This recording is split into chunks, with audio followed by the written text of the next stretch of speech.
Kelly, first of all, can you believe it's been 3 years? No, I really can't. It's like time has flown by. It's still very surreal, all of it. 3 years, I'm just still in shock on some days.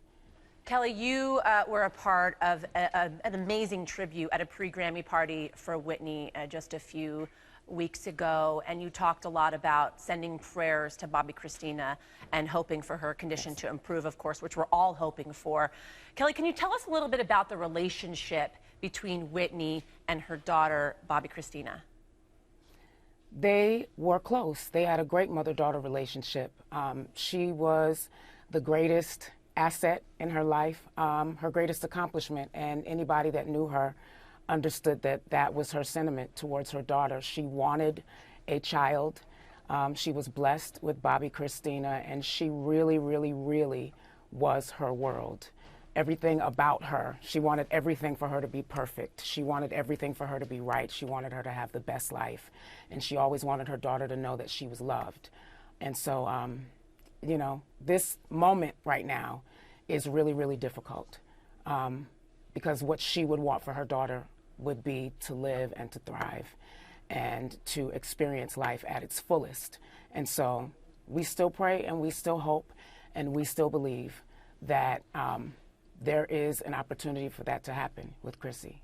You were the, Kelly, you were the last person to perform with Whitney Houston on stage. That was 3 years ago, and today marking that anniversary of her death. First of all, what was that? We're going to show you a little bit of that performance, too. You can see it right there.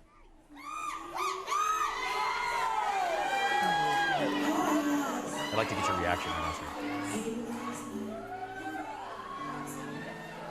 Kelly, what was it like being on stage with Whitney? Such an icon. Oh, I was always amazed. I was always a fan. And so even though we were friends, she never came down off of the icon pedestal for me because I grew up listening to her music. She's somebody that no matter what, she was just an amazing person because I had an opportunity to know her personally. Being on stage with her always felt like the first time. I didn't expect her to take the stage that night. She surprised everybody, including me. And I was in awe. I was in awe. Yeah, she surprised all of us. We were not expecting her to take the stage that night. It must be intimidating to be on stage with someone like Whitney Houston, her power, her voice. Tell me about that. Her presence. Yeah.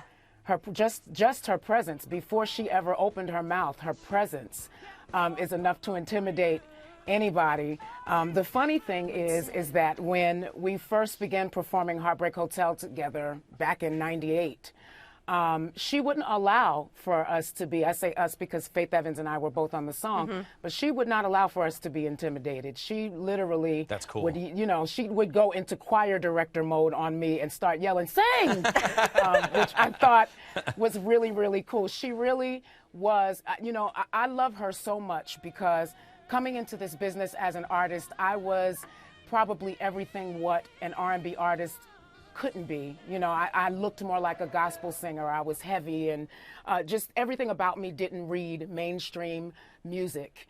And she was my biggest cheerleader. She always told me, you don't allow yourself to feel like you don't belong on stage with somebody else because you don't look like they look or sound like they sound.